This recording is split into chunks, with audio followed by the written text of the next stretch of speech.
Hello, fourth grade. It's Mr. Bowie again. Today we're going to read this passage about Zora Neale Hurston, and then you're going to read an example of an original text that gets paraphrased, and then you're going to take that same original text and paraphrase it yourself. Remember, paraphrasing is when you take it and put it in your own words. Now, we don't want to plagiarize and just copy the text. We want to make sure we're putting the text in our own words. So let's read the story. It's Zora Neale Hurston, born in 1891, passed away in 1960, a writer, folklorist, and anthropologist.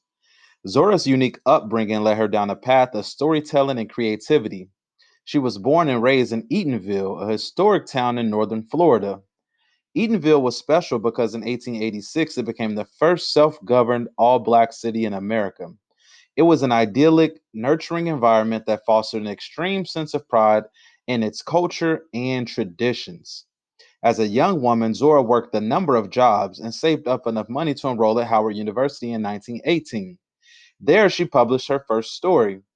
By 1925, Zora had won awards for writing and had caught the attention of prominent black authors living in Harlem. That year, she moved to New York and continued her undergraduate degree as the first black student at the all women's Barnard College. She worked alongside famous creatives, including Langston Hughes, Countee Cullen, and Alan Locke, who were involved in the black artistic movement known as the Harlem Renaissance. They were called the New Negroes. Zora was celebrated as a writer who personified the movement and was given the nickname Queen of the Renaissance. Zora recognized the need to record African American stories, and she celebrated them long before others realized how important they would be.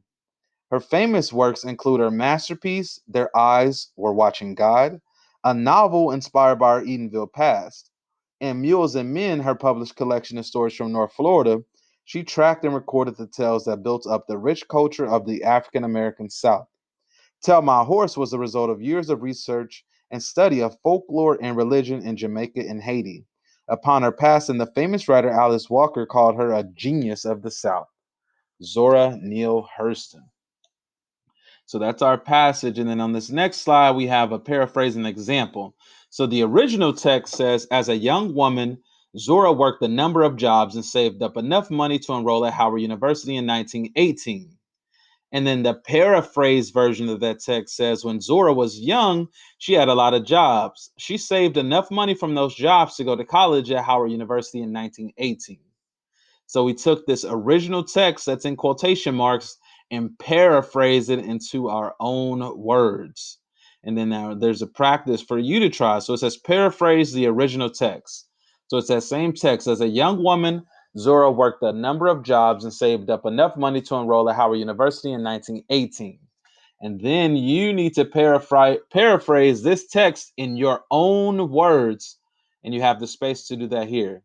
So remember, you can use synonyms or you can, substitute different words for words that mean the same but are different words, but you have to make sure you do not copy the text, or otherwise that would be plagiarism. So we want to paraphrase this text in our own words.